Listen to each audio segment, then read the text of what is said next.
The only area is in small retail business. That is an area reserved for Ghanaians, small retail business like corner shops and things. We don't expect that somebody will come from outside and come and open a container shop on your street corner.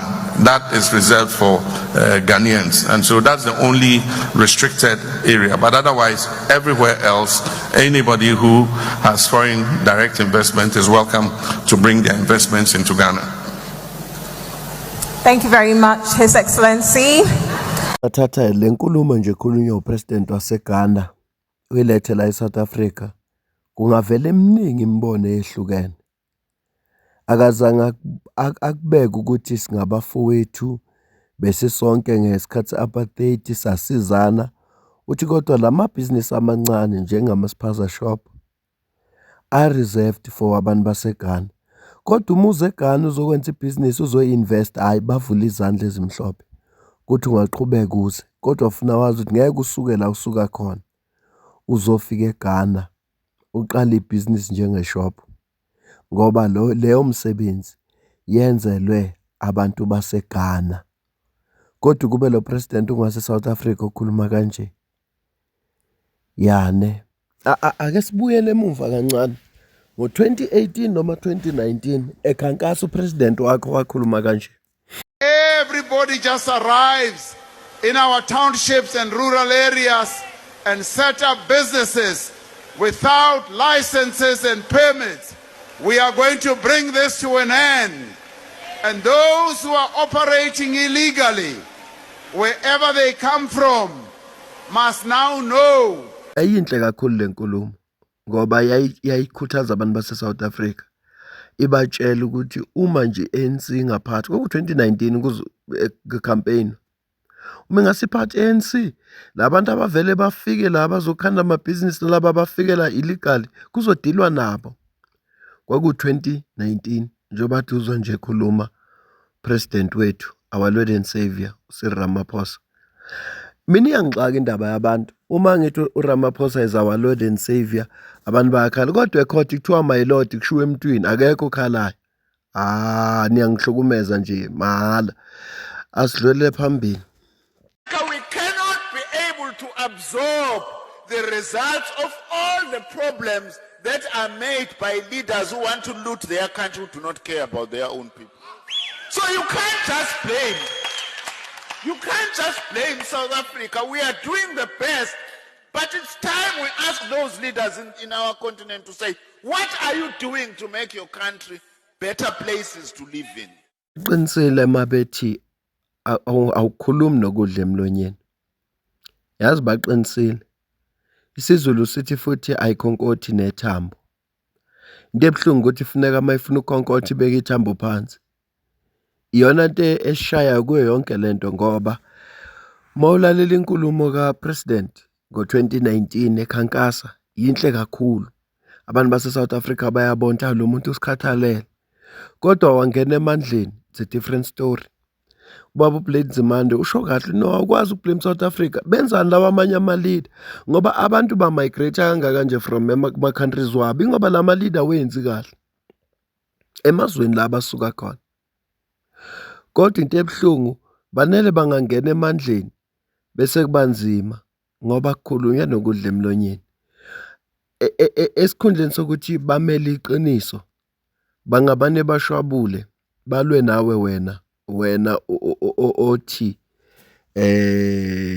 lento leyo ababekhuluma ngayo bona uyayikhuza leyo ababekhuluma ngayo bona. President Cyril Ramaphosa ukhulumile ngodaba lama-foreigners nalento ezenzakalayo izolo njengoba beka seParliament. Kodwa ngaphambi sifike kwinkulumo yayizolo ngiyafisa sidlule la. Jonga ixesha. Honorable Deputy Speaker, the UDM supports Budget Vote 1.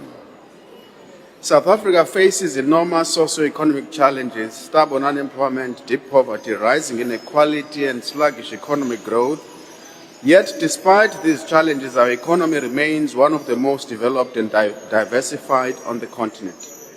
That reality makes South Africa a magnet for migrants seeking economic opportunities, including those who enter or remain in our country illegally. President, we want to make it categorically clear that on the issue of illegal immigration, we stand with South Africans who are calling for the lawful enforcement of our immigration laws. President, no country in the world is expected to simply look the other way when faced with illegal and undocumented migration. No country is told that enforcing its laws is somewhat immoral. Yet in South Africa, whenever the issue is raised, we are immediately subjected to lectures, labels, and moral grandstanding. South Africans are told that they must not complain, they must not ask questions, they must not expect their laws to be enforced. They must simply absorb the consequences and remain silent.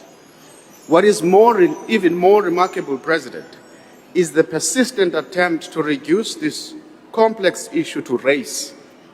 We are constantly told by those who are intellectually lazy that white undocumented foreigners are not targeted. Well, if they were competing for jobs in Gugulethu, in Tanzania, in Khayelitsha, KwaMashu, and Soweto, if they were concentrated in township economies, petrol stations, restaurants, and informal businesses, if they were directly competing for some opportunities and limited resources that millions of poor South Africans rely on, they too would be part of this debate.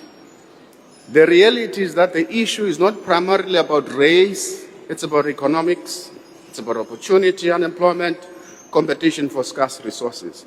Pretending otherwise may be politically convenient for some, but it does nothing to address the legitimate concerns of South Africans who live with these realities on a daily basis. But apparently pointing out this obvious fact has somehow become controversial. President, we are also Pan-Africanists, but we are not naive. We reject this tame version of Pan-Africanism that appears only when South Africa is expected to make sacrifices. We are told that South Africans must carry the burden of poor leadership and governance failures elsewhere on the continent.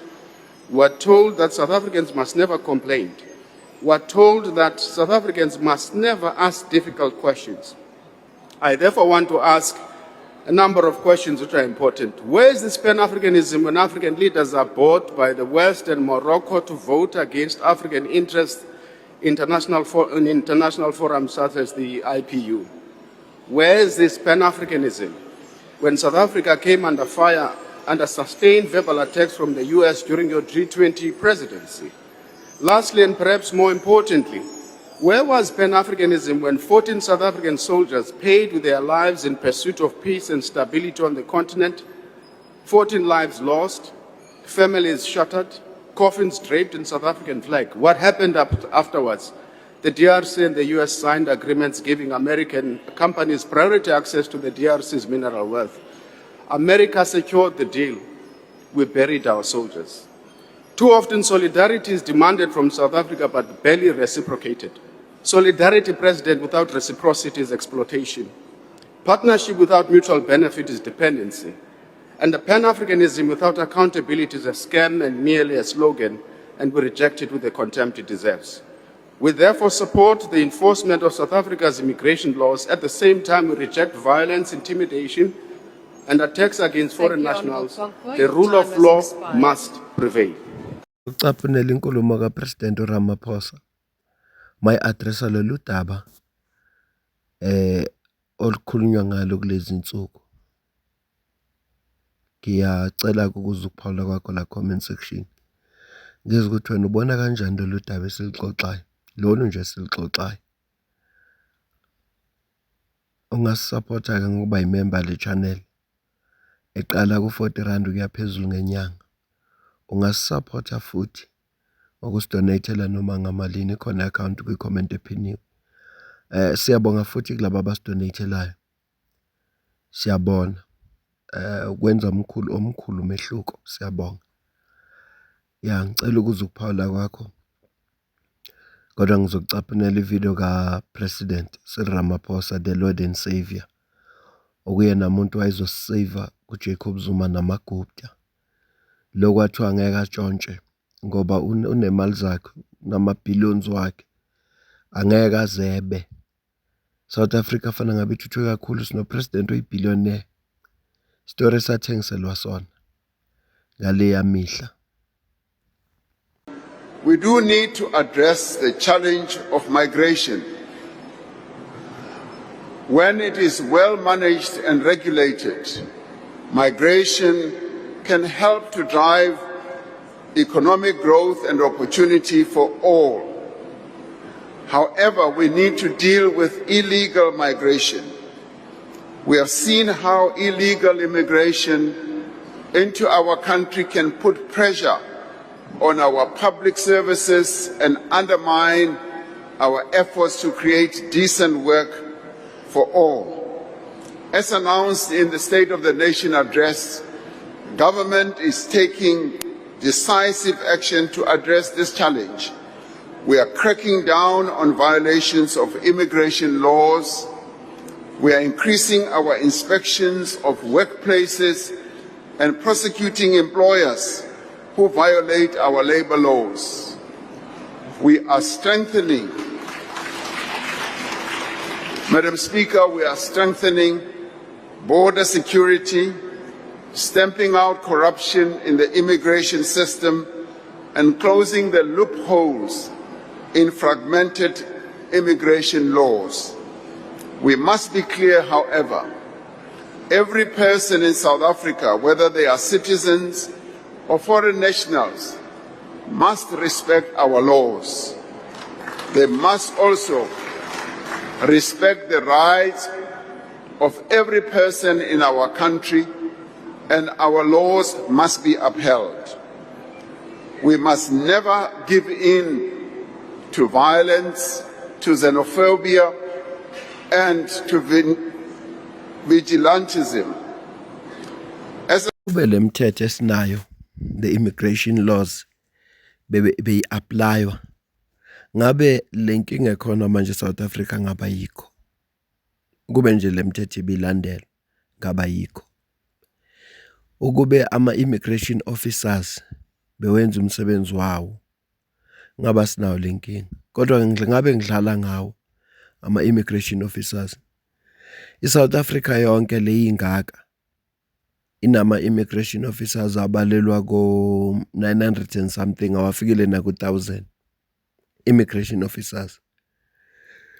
Manje angabe ngidlala ngabo mangingathi fanele babheka abantu ukuthi bangene kusemthethweni noma cha. Ngabe ngidlala ngabo. Ngake ngathi ngikhuluma ngokwedlule ngathi uGeneral Mkhwanazi eKZN wathi abantu abakhona babalelwa ku-12 million abantu abase-KZN.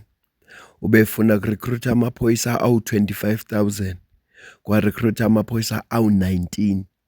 Ubesakhala still ukuthi amaphoyisa awu-19 mawucabanga ke wena iKZN yodwa irecruitela amaphoyisa awu-19. South Africa ingaka ama-immigration officers are less than 1,000. Angabe ngidlala ngabo. Okwamaphoyisa ke athathwe kweshuma amaphoyisa. Angifuni nje nokuyikhuluma indaba yabo. Ngaphela kuthiwa abantu abanelungelo lokuvimba abantu babafuna ama-ID ngamaphoyisa. Maphu wona lawa athathwe kweshuma. Ngcono mekhunywa ngamanye amaphoyisa. Hayi lawe esiwaziyo ngoba lawe esiwaziyo athathwe kweshumi kulabantu labo. Athola ingxenye yabo. Manje angifuni nje kuyikhuluma indaba yamaphoyisa.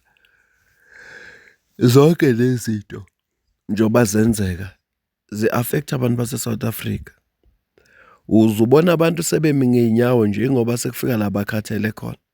Ngoba abantu bayakwazi ukubekezela, abantu bayakwazi ukuhlala nje nenkinga bayibekezelele. Kodwa uma kufika la abacasuka khona, akekho ongakwazi ukubalawula. Cha ukuthi siya lapho ke njenge South Africa manje. Ya kodwa engikushoyo ukuthi ukube le mthetho ibi-applywa ngaba yikho le nkinga ekhona. Angibambi ivideo. Cela ukuze ukuphola kwakhe. Angifuni nje kuyikhuluma le show president ngoba abantu abaqasha ama-foreigners bakhipha ifine babuye bonke abaqasha ama-illegal immigrants bakhipha leyo fine leyo babuye. Akekho kwaboshwa. Yabona kube kuthiwa kunesigwebo nje for labantu laba bengeke kwenzeke. Kodwa ngoba eSouth Africa kwampunzi idla emini ayikho inkinga.